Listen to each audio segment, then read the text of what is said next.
you had a conversation with the mayor, according to the reports in the Peterborough Examiner, and there were columnists in the local newspaper suggesting you should either be removed or resign way back when you did vote against it. That didn't happen, but it kind of came to a head. But when you spoke to the mayor, tell us what haped, because is it accurate what was reported in the newspaper that you asked for the real reason, accurate. and it wasn't anything to do with your voting against it? It was actually something more personal? So I'm coming back from Lindsay at 10:04 on the Wednesday, and my phone rings, and it's the mayor, and she says, "Oh, I'm calling you out of courtesy to let you know that I'm submitting a report that's removing Andrew as chair, Leslie's chair, and you as chair from all your portfolios." And I said, "Well, I don't think that's wise. Especially the budget process is over."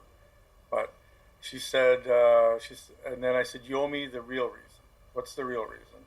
And then what was reported in the paper is exactly what she said to me. She said, "You led the charge to have me pay my legal fees. That's pretty bleep, dude. That would have bankrupted me." Yeah. At which point I pulled the car over and I pulled out paper and pen out of my console. I started writing stuff down.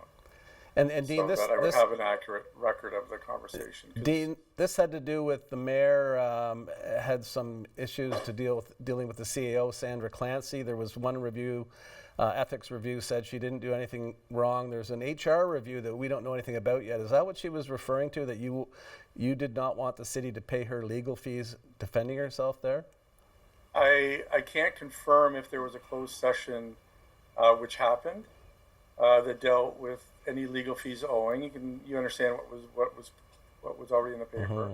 So I won't confirm if that meeting actually happened. But if it did happen, the mayor would not have been in it, because it dealt with her personal finances. So someone says someone has told the mayor that what the discussions were in that closed session? If that closed session had occurred, that appears to be what happened. Closed sessions, obviously this is one to do with the personnel issue, but you're elected officials reporting ultimately to the electorate. What is the process for something that's dealt in closed session? Does it come out? Will people find out what was going on in the closed session to do with that HR issue? No, unless there's a motion to go into open to do business, like if we purchased a property or rehired the staff or something like that. Okay. Or collective bargaining agreements, and there's a motion that would go out into open. Okay. That's the only time that should come out. So we're not going to hear anything about what happened there?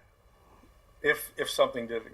If something did happen, okay. People are curious. This is a public entity, open government, open democracy. You actually said in this whole episode that you felt you're being harassed and bullied by the mayor, yes.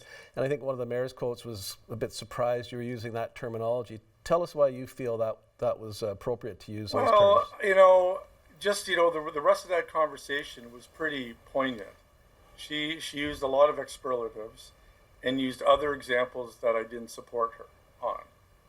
So that I said, well, I have the right to vote, and then that was kind of the end of it. I didn't say too much. I immediately called staff and the deputy mayor and report what I felt if a meeting did in fact occur and there was perhaps a breach, that there was a breach, and that it needs to be as investigated if that is the case. So that's what I did after that. So it wasn't a pleasant conversation by any means.